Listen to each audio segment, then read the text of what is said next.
Welcome back to Dúchascápaí TV. You're watching the first part of a three-part series on sales and generating business. I have Cluytens in the studio with me today to have a look at sales coaching and, again, generating business. So welcome today. It's nice to be here. So first of all, why are companies turning to sales coaches, and what separates an excellent sales coach to just an average one? Right. I think the key difference is that more and more sales leaders, chief sales officers, heads of sales and marketing, recognize the importance of continued development and reinforcement rather than just doing training. And I think generally speaking, we're seeing a trend towards more coaching-based learning rather than classroom-based learning.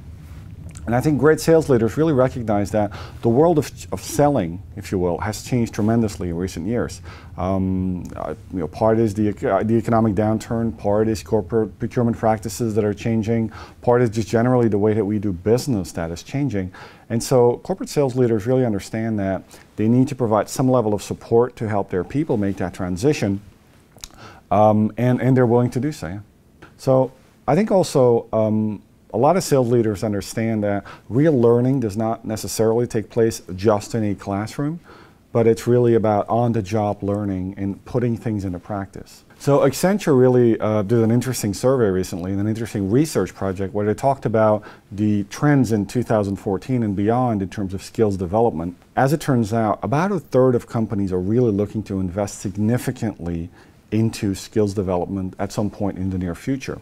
The number one way they found in which employees really pick up new skills and learn is on-the-job training. And they suggest 5 core strategies to help employees learn and develop their skill set and round it out. So 2 out of those 5 are, number 1 is find a balance between formal and informal training. And that's again where coaching is great. It's really about sort of finding that method that you have intermittent learning happen, but then also you put it into practice. And the second one is embrace new ways of developing skills. So it's not just, again, about learning in the classroom, it's really about going out there and putting it into practice. And sort of, I would say, picking up new skills gradually as you go through the learning process. And what are the main roles of high-performing sales coaches? Right. So whether you're talking about an internal sales coach or an external sales coach, I think there are 5 crucial elements. The first thing is that a great sales coach really helps define. And define means, setting the goals, setting the objectives, and identifying and developing the roadmap to get there. That's a first key role. The second part is a great sales coach, perhaps as opposed to an executive coach or a life coach, helps execute.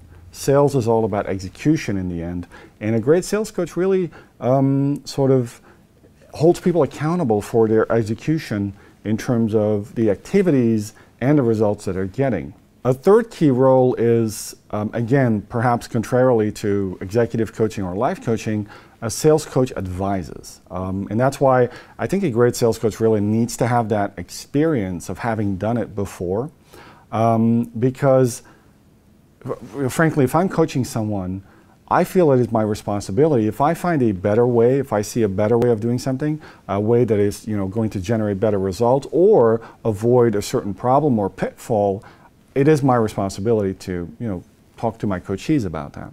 The final 2 ways in which a great sales coach sets themselves apart is they develop people. So over time, as they work with their clients, they gradually start building up that skill set.